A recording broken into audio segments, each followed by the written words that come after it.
దేవుని పరిశుద్ధ నామమునకు మహిమ కలుగునుగాక. ప్రిలారా, ప్రభునామన మీ అందరికీ వందనాలు తెలియచేస్తున్నాను. దేవుని వాక్యమును ధ్యానిందాము. మత్తయి సువార్త 10వ అధ్యాయము 8వ వచనం.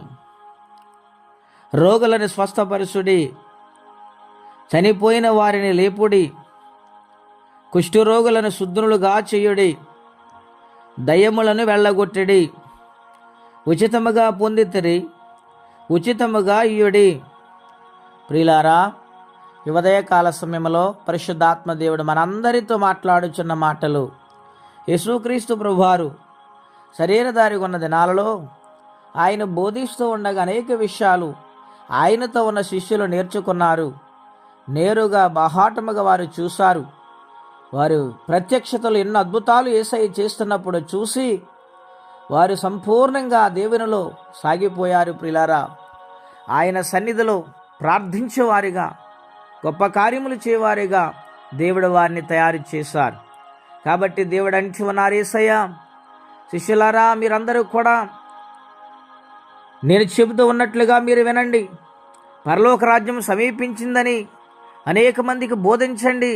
రోగులైన వారి కోసం ప్రార్థించినప్పుడు స్వస్థత, చనిపోయిన వారు ప్రార్థిస్తే లేపబడతారు, బలహీనులైన వారు బలపరచబడతారు.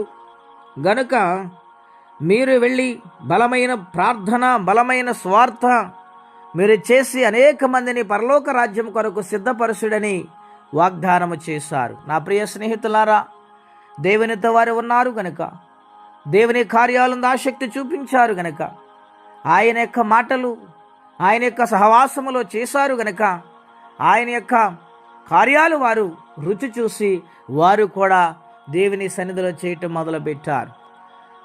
గనుక ఈ యొక్క ఉదయకాల సమయంలో నీవు ప్రార్థించగలిగితే నీ జీవితంలో ఏదైతే కొరత ఉన్నదో దేవుడు నిత్యముగా తీరుస్తానని వాగ్దానం చేస్తూ ఉన్నాడు.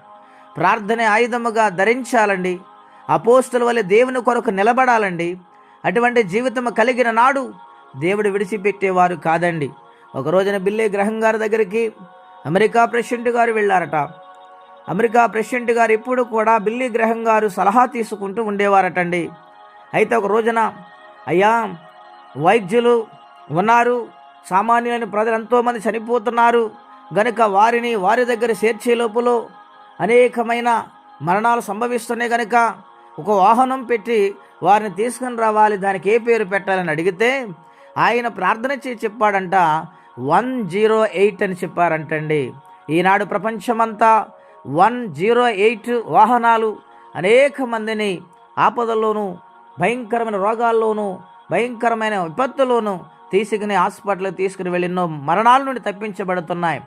ఆనాడు చెప్పిన మాట ఎందుకు ఆ మాట చెప్పారని ఆలోచన చేస్తే మత్తయి సువార్త 10వ అధ్యాయం 8వ వచనం, అంటే 108 అనే మాట దేవుడు వారి నోటంటా పలికించారు.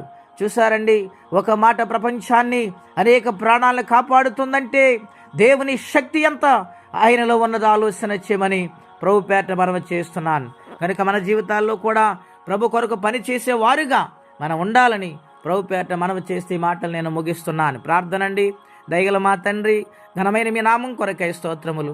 నీ దాసుని నోట పలికిన మాట, ఆనాడు మీరు పలికిన మాటలు ప్రభువా, గొప్ప కార్యాలు జరిగాయి.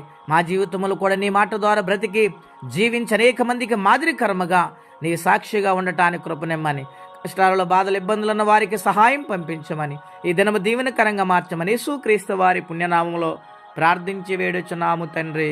ఆమేన్. దేవుడు దీవించునుగాక.